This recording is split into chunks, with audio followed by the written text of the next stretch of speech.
Nú erum við á leiðinni í annan auðlindarhring í sumar og það er hitaveiturhringur. Þráinn, segðu mér aðeins, hvert er förinni heitið?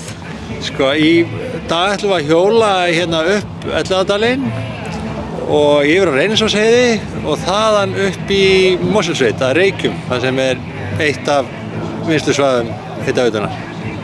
Það er kannski svolítið viðandi núna að þið farið þennan hitaveiturhring fyrst að það var nú tekið heita vatni af á nokkrum stöðum í bænum og fólk kannski gerir sér enn frekar grein fyrir mikilvægi heita vatnsins. Hvernig eru þið kannski eitthvað svona svolítið að vekja athygli á því með þessum auðlindarhring?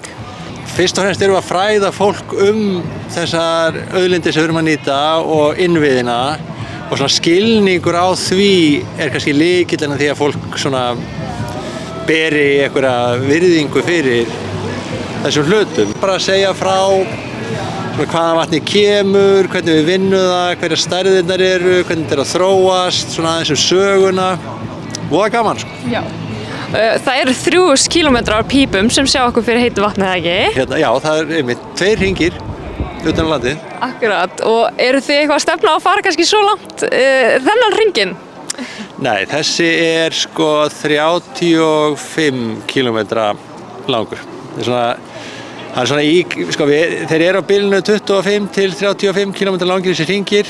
Taka svona 2 tíma þeir styttri, þessi verður kannski nálægt 3. Við tökum næsti stopp upp í Mosó. Einmitt. Og fyrir þá sem hafa kannski ekki farið þetta, hvernig fer þetta fram? Er hérna stoppað á einhverjum svona lykilstöðum? Já, sko, fólk mætir hérna bara með sín hjól niður Elliðaárstöð og svo hjólum við að fyrsta stoppinu og frekar fljótlega svona til þess að ná hópnum saman og svo ég ætla þetta sé ekki svona 5 stopp og svo er alltaf kjaftað á leiðinni og svona þetta er ekki kapphjól, sko. Og hver er svona munurinn á að fara svona hjólarhring og fræðast þannig í staðan fyrir að sitja á kynningu? Já, við fáum meira súrefnisflæði þegar maður er svona úti, sko. Það veldur að halda sér vakandi. En ég ímynda mér að þetta sé svona meira lifandi þegar maður sér staðina, er á stöðunum og er úti og eins og ég segi, getur verið svolítið svæfandi að sitja á kynningu. En kannski er það bara ég. Hefurðu tekið þátt í auðlindarhring áður? Nei, ég bara vissi ekkert þetta og þetta bara poppaði upp á Facebook hjá mér. Ég bý í Bretlandi nefnilega og er hérna bara í nokkra vikur. Ég er eldfjallafræðingur, ég er að bíða eftir eldgosinu, kannski, hvort það hefjist. En svo kom þetta bara upp og ég þekki Þráinn sem er að skipuleggja þetta, þannig, já. Og hverju áttu von á? Bara ekki vondu veðri. Þannig þegar ég kom til Íslands þá kom ég ekki með hjólaföt með mér, þannig ég bara einhverju samtíning. En já, bara skemmtilega fræðslu og góðum félagskap, held ég.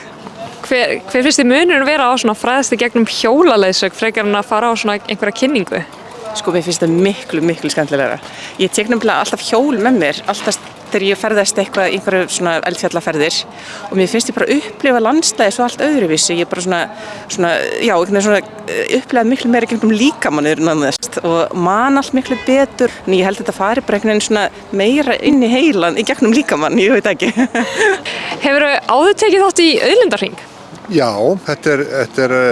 í fyrra fór ég 2 ferðir og ég ætlaði núna að taka allar þetta árið. Ég ætlaði ekki að missa mig einhverja ferð, sko. Og hvað finnst þið svona þú fá út úr þessu?